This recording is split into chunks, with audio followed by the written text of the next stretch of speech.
ডাল ছাড়া আমডাল নিয়ে চলে এসেছি বন্ধুদের মাঝে। ডাল ছাড়া আমডাল কিভাবে বানালাম, কি করে বানালাম, চলো দেখে নিন। Welcome back to my channel গঙ্গার রান্নাঘর। সবাইকে স্বাগত জানিয়ে শুরু করছি আজকে একদম একটি নতুন রেসিপি, আমের রেসিপি। ডাল ছাড়া আমডাল খেতে যেমন টেস্ট তেমনি সুস্বাদু, একদম সহজ, কম উপকরণে, সামান্য মশলায় দুর্দান্ত স্বাদের। খেতে যেমন টেস্ট তেমনি মুখে লেগে থাকার মতো স্বাদ, আর পেট কিন্তু খুবই ঠান্ডা করবে।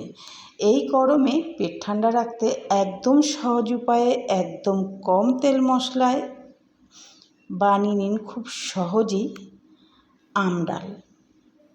তো চলো আজকে আমি আমডাল কিভাবে বানালাম তোমাদের সঙ্গে শেয়ার করে নিই। তো বন্ধুরা, রেসিপিটি দেখার শুরুতেই কিন্তু অবশ্যই একটা লাইক করে দিও। দেখে শুনে ভালো লাগলে তবেই কমেন্ট করো, আর যদি মনে ধরে যায় বন্ধুবান্ধবের মাঝে শেয়ারও করে নিতে পারো।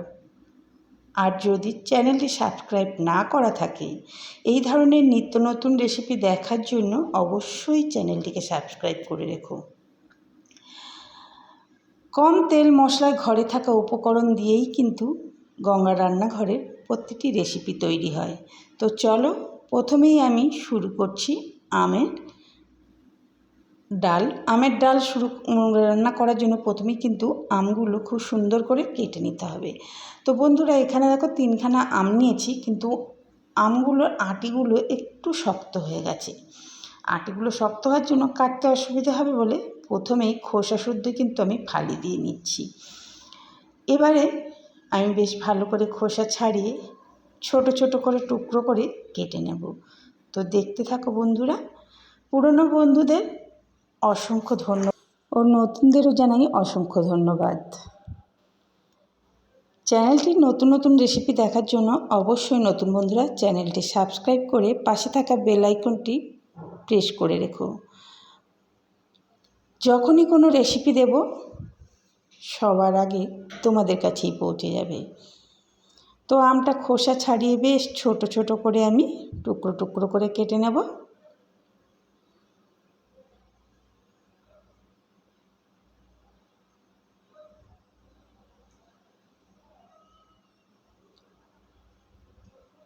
আটিগুলো একটু শক্ত হয়ে গেছে, এখন তো প্রায় কাঁচা আমের শেষ সিজন, তো আটিগুলো একটু শক্ত হয়ে গেছে।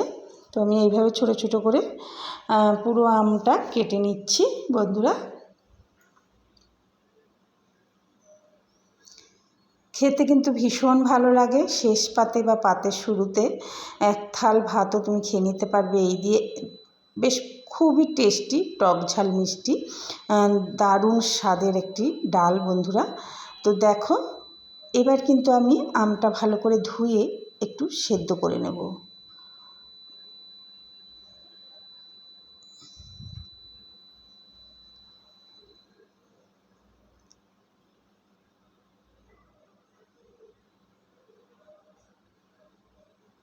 নুন হলুদ দিয়ে দেবো, নুন হলুদ দিয়ে সেদ্ধ করে নেব।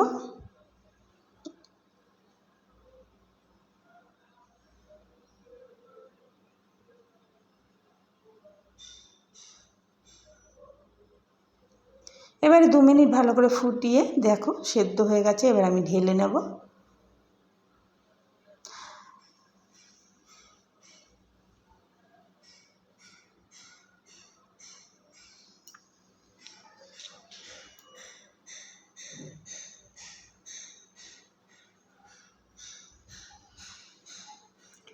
এবার বাটিতে ঢেলে নিলাম।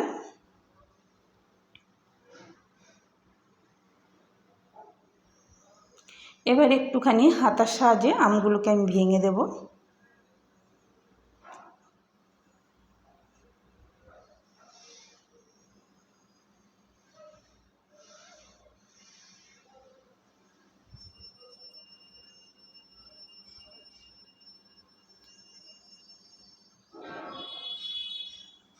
একদম সহজ উপায়, একদম কম সময়ে কিন্তু এই রান্নাটা হয়ে যায়।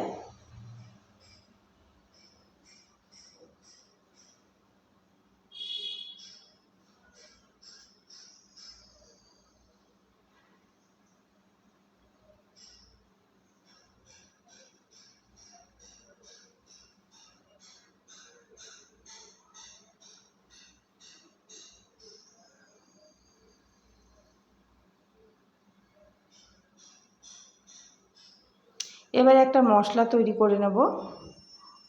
দিয়ে দেব দুটো শুকনো লঙ্কা, সামান্য মশলা, সর্ষে হাফ চামচ, আর হাফ চামচ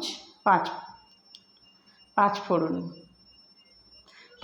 সর্ষে আর শুকনো লঙ্কা ফোড়ন দিয়েই কিন্তু আমি রান্নাটা করব। আর সর্ষের তেল নামমাত্রা, ওই হাফ চামচের থেকেও কম আমি সর্ষের তেল দিলাম।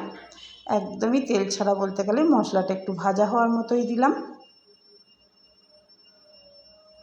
এবার বেশ ভালো করে ফোড়নটা ভেজে নেব যতক্ষণ না একটা গন্ধ বেরোয় ভাজা।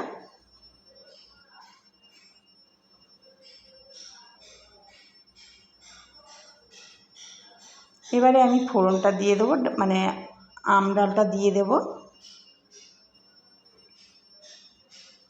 স্বাদে গন্ধে ভরপুর এই ডাল, এর গন্ধেই কিন্তু খাওয়া হয়ে যাবে। এবারে কিন্তু মিষ্টিটা বুঝে দিতে হবে, যে যেরকম মিষ্টি খাবে সেই বুঝেই দেবে। যদি কেউ বেশি মিষ্টি খেতে চাও বেশি দেবে, নাহলে হালকা টক ঝাল মিষ্টি বানাতে গেলে হালকা মিষ্টি দেবে। তো আমি খুব বেশি মিষ্টি দিলাম না, একটু টক টক ঝাল ঝাল মিষ্টি মিষ্টি খাওয়ার জন্য।